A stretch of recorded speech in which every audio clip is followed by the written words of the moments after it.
The alarm shrieked through the pristine corridors of the Galactic Maritime Council headquarters, and Commander Thex'ara's 4 eyes rolled in perfect synchronization. Another day, another crisis in this vast expanse of supposedly civilized space. But as the emergency transmission crackled to life on her quantum communicator, even her battle-hardened nerves twitched with genuine concern. "Commander." The voice of Station Nexus 7's administrator, Kroll Veth, was barely recognizable through the static and what sounded suspiciously like panic. "We have a Code Crimson violation. A human vessel, they brought an animal aboard." Thex'ara's coffee mug, a lovely ceramic piece from the artistic moon of Tara, slipped from her grip and shattered against the polished floor. The universal animal ban. The most sacred, inviolable law in all of galactic civilization. The one rule that even the most rebellious species dared not break. Her mind raced back to the archives, to the classified footage from 2387 that still gave her nightmares. The Great Contamination. 3 entire species, the crystalline Jektar, the aquatic Nolvani, and the proud warrior race of Victorians, reduced to extinction within mere weeks. All because some careless explorer had tracked microscopic Earth bacteria across 17 star systems. The memorial holograms in the council chambers served as a constant reminder. Earth life was a weapon of mass destruction, wrapped in an innocent biological package. "Assemble Strike Team Omega," Thex'ara barked into her communicator, her voice cutting through the chaos of her command center. Full hazmat protocols. Biological containment units. "And someone get me the file on human psychological patterns. Apparently, we're dealing with a species too primitive to understand the concept of universal extinction." She straightened her ceremonial shoulder plates and checked her plasma rifle's charge indicator. Time to teach these backwards humans exactly why the galaxy had rules. Time to show them what happened when you threatened the survival of 47 civilized species with your reckless biological terrorism.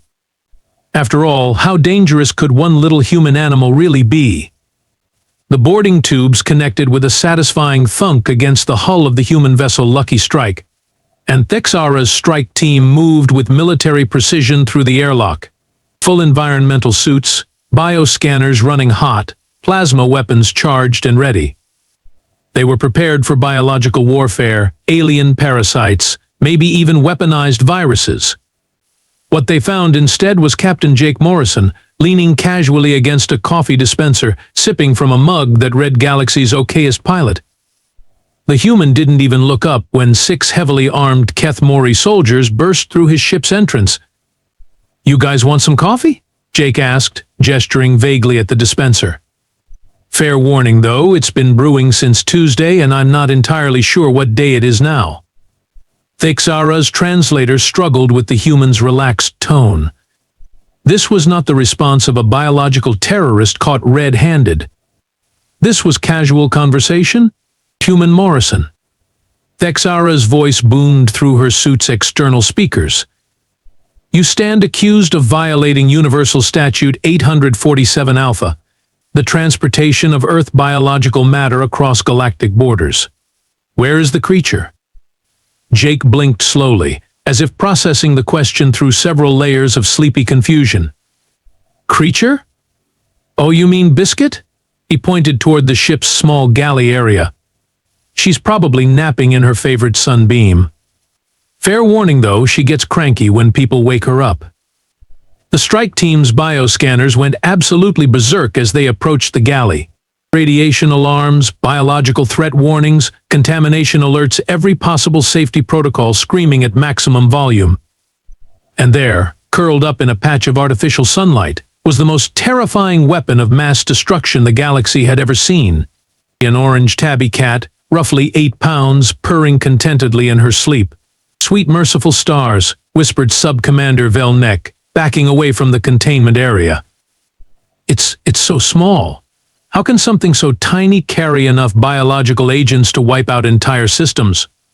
Jake scratched his head, genuinely confused. "Agents? Biscuit? Dude, she can barely catch the laser pointer dot. Last week she got scared of her own shadow and hid under the couch for 3 hours." The sophisticated Keth Mori strike team, trained to handle the most dangerous threats in known space. Stood frozen in terror before a sleepy house cat who had just opened one lazy eye to examine her unexpected visitors. Biscuit yawned, stretched, and promptly went back to sleep. Thex'ara's 4 eyes narrowed behind her helmet visor. Either this human was the most accomplished actor in galactic history, or he genuinely had no idea that he was carrying a biological weapon capable of ending civilization as they knew it.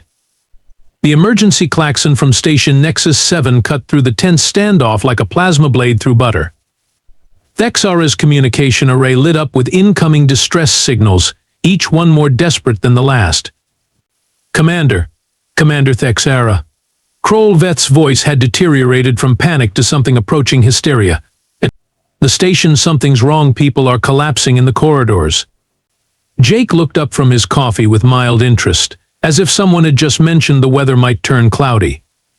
That doesn't sound good. Thex'ara's tactical display flickered to life, showing Station Nexus 7's internal monitoring systems. What she saw made her blood run cold in her veins. Beings were dropping like flies in every sector. The Vel-Nari traders in Docking Bay 7, the Yuxmoth engineers in the power core, even the practically indestructible granite folk in the mining section, all of them writhing on the ground, clutching their heads in apparent agony. Medical emergency. All personnel to emergency stations. The automated systems were screaming warnings across every frequency. Unknown pathogen detected. Quarantine protocols in effect. But even as the words echoed through the station's corridors, it was already too late. The disease was jumping between species faster than the containment fields could activate. 43 different alien physiologies, all succumbing to the same mysterious ailment. Sub-Commander Velnek suddenly stumbled, his usually steady legs betraying him as he grabbed for support against the bulkhead. Commander, I feel strange. Dizzy. Like someone's jamming needles into my brain. Thex'ara's own vision began to blur at the edges.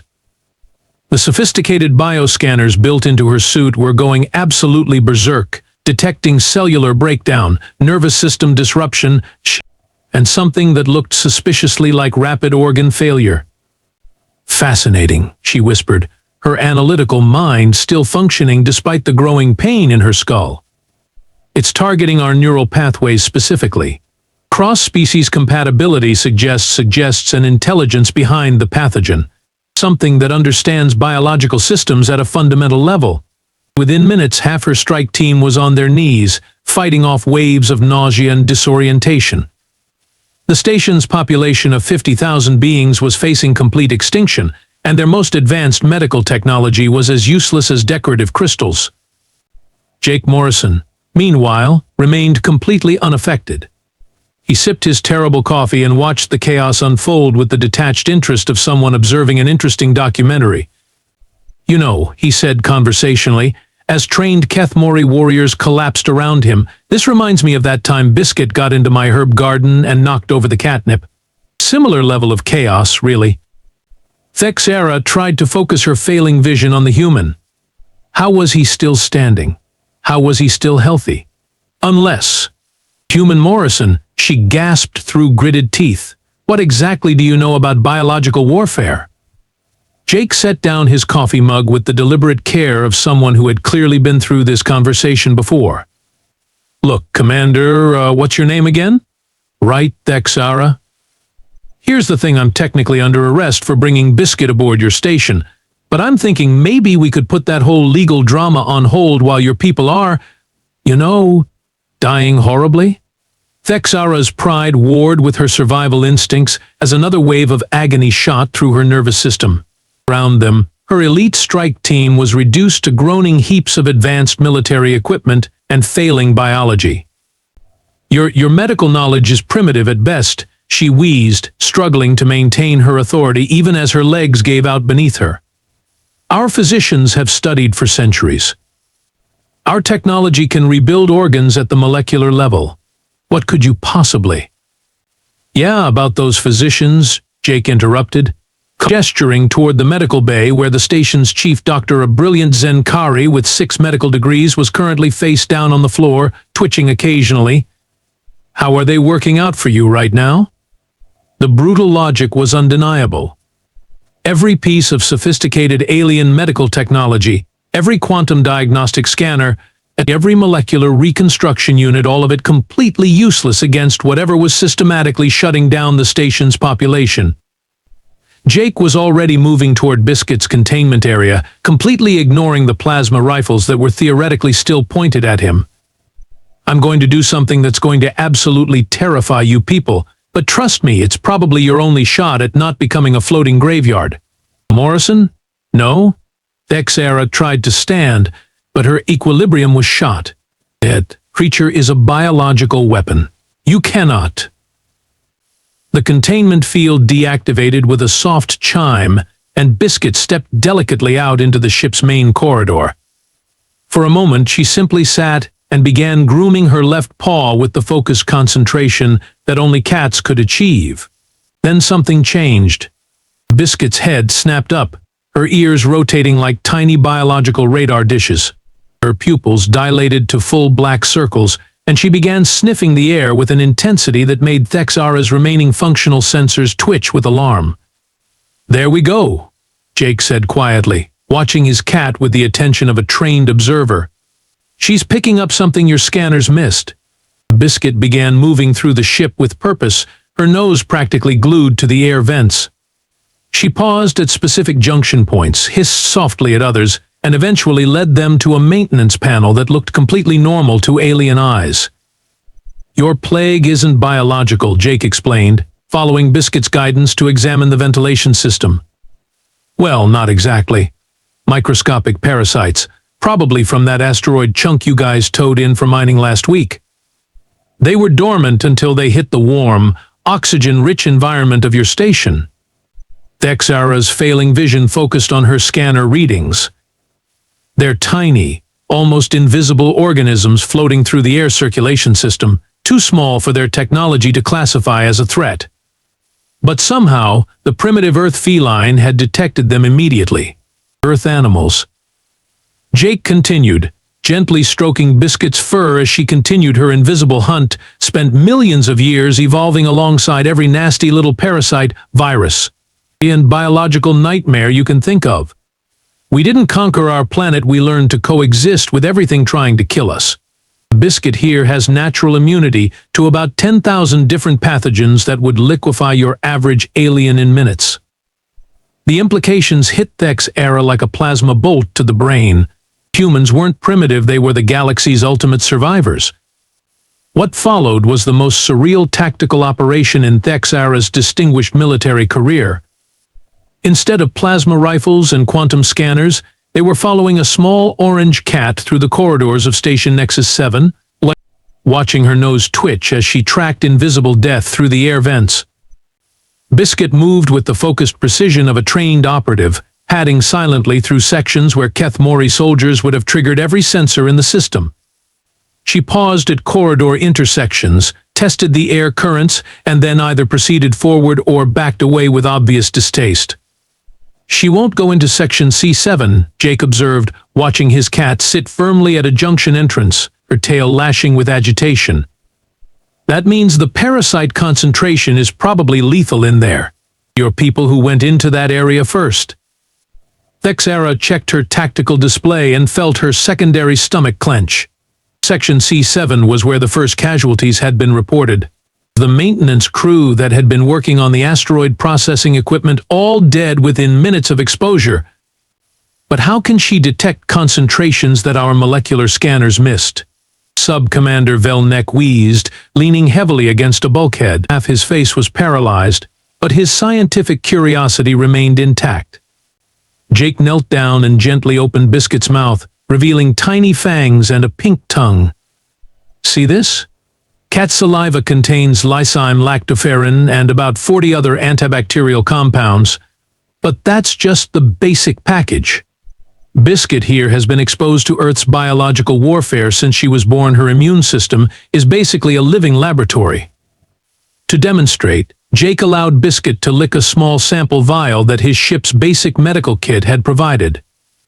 Within seconds, the liquid changed color as microscopic organisms were neutralized by feline antibodies. Impossible, Thex'ara breathed, watching the test results on her scanner. Our most advanced biological warfare division couldn't synthesize those compounds if they had a century. You guys keep saying advanced, Jake replied, following Biscuit as she led them toward the station's main air processing center. But here's the thing, you've been living in sterile environments for so long that you've forgotten how to fight biological threats. Earth never gave us that luxury. Biscuit suddenly froze, her entire body going rigid as she stared at an innocuous-looking air vent. Her fur stood on end, and she backed away slowly, never taking her eyes off the grate. A high concentration zone, Jake translated. Whatever's in there is probably the main breeding ground. Your maintenance teams routed the asteroid processing waste through this system, didn't they?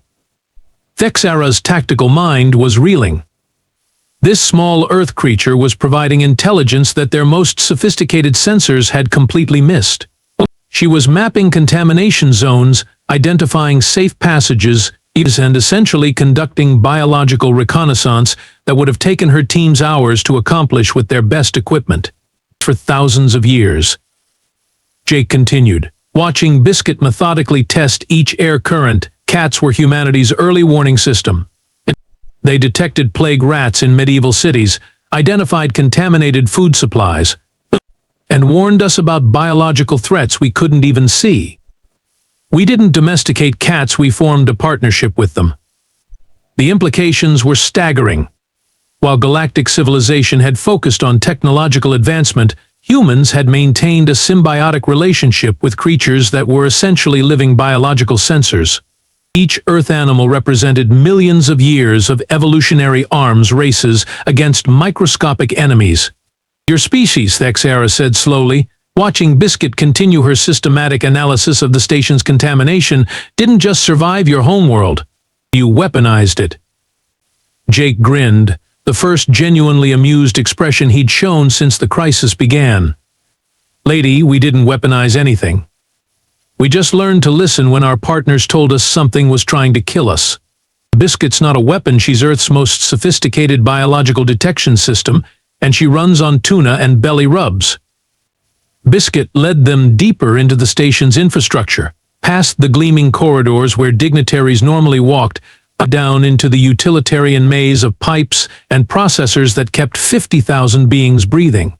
Her behavior grew more agitated with each step, her ears flattening against her skull as they approached the central air recycling hub.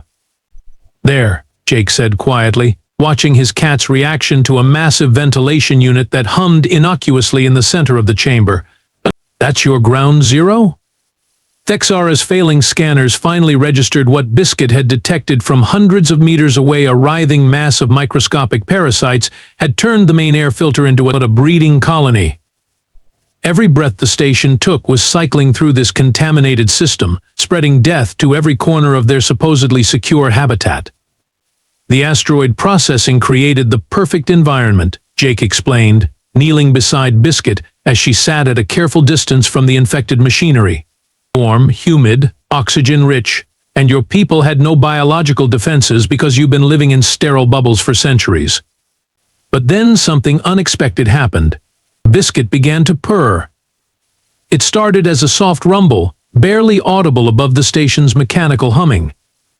But as the sound continued, Thex'ara's bioscanners detected something remarkable happening in the contaminated air around them. The parasite reproduction rate was slowing down. What is that sound doing? Velnek asked, staring at his readings in disbelief. Jake's grin widened. Cat purrs operate at a frequency between 20 and 50 hertz. It turns out that particular vibration range disrupts cellular reproduction in most microscopic organisms. We figured that out about 300 years ago when we noticed that sick humans recovered faster when cats slept on their beds. The implications were staggering. This small Earth creature wasn't just detecting the biological threat, she was actively counteracting it with nothing more than her natural contentment response. Your medical technology. Jake continued, watching alien doctors struggle with equipment that couldn't even identify the threat, is incredibly sophisticated. but it's designed to fight diseases you understand, threats you can see and classify. Earth animals don't work that way. They react to biological dangers that haven't even been discovered yet. Thex'ara made a decision that would have gotten her court-martialed under normal circumstances. Take a blood sample from your animal. Our synthesis labs can analyze the antibody structure and mass-produce a treatment. Actually, Jake said, gently stroking Biscuit's fur as she continued her therapeutic purring, cat saliva is more concentrated with the good stuff. But fair warning, she's going to want treats afterward. The next hour was a surreal combination of advanced alien medical technology and what could only be described as veterinary cooperation. Biscuit, apparently sensing the importance of the situation, allowed the alien medical team to collect biological samples while maintaining her steady, therapeutic purring near the contaminated air system. The Keth-Mori synthesis labs designed to create complex pharmaceuticals at the molecular level worked frantically to replicate the organic compounds found in feline saliva. But even their most advanced technology couldn't fully duplicate the complexity of Earth's evolutionary biological warfare. It's not just the antibodies, Dr. Kaith-Vera explained, her 6 arms working multiple analysis stations simultaneously. There are protein chains here that shouldn't exist, cellular structures that violate our understanding of biological chemistry. How did evolution create this level of sophistication?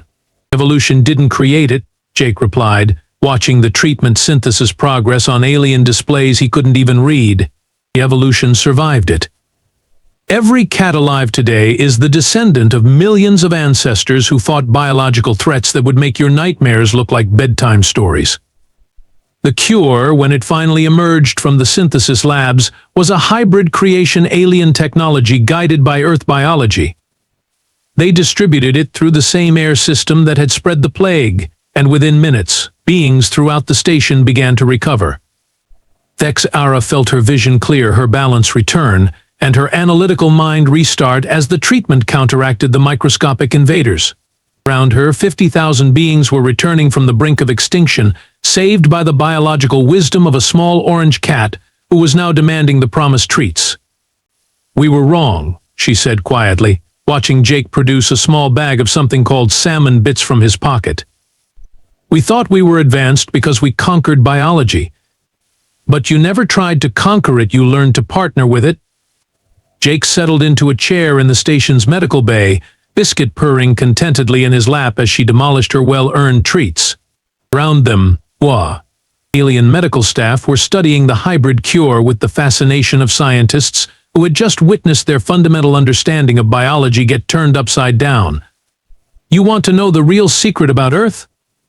Jake asked, scratching behind Biscuit's ears as she purred loud enough to vibrate the nearby medical equipment. "We're not a species that conquered a planet. We're a planet that learned to work together." Thex'ara's 4 eyes focused intently on the human as her analytical mind processed the implications. "Explain." "Every single Earth animal represents millions of years of biological warfare experience," Jake continued, his voice taking on the tone of someone sharing a fundamental truth. "Dogs can detect cancer cells in human breath before our most advanced scanners. Birds migrate thousands of miles using magnetic fields we barely understand. Dolphins use echolocation that makes your sonar look like children's toys."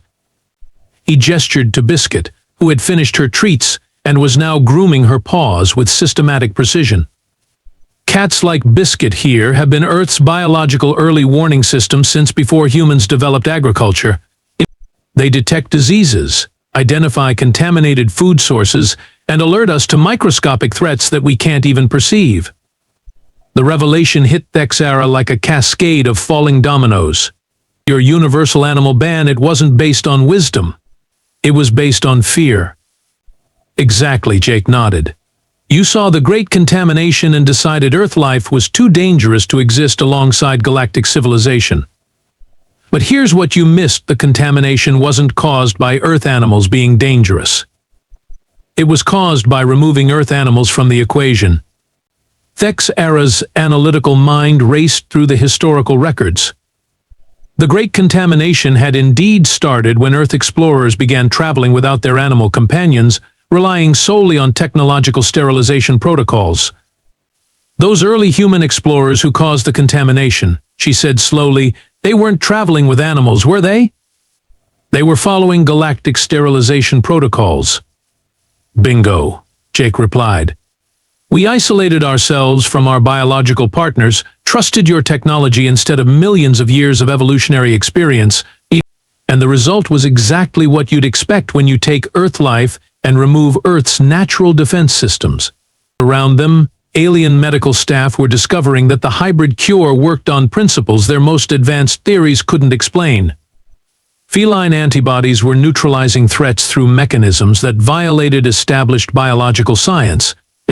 Every human ship, every Earth colony, every place where we've successfully survived hostile environments, we've done it with animal partners, Jake continued.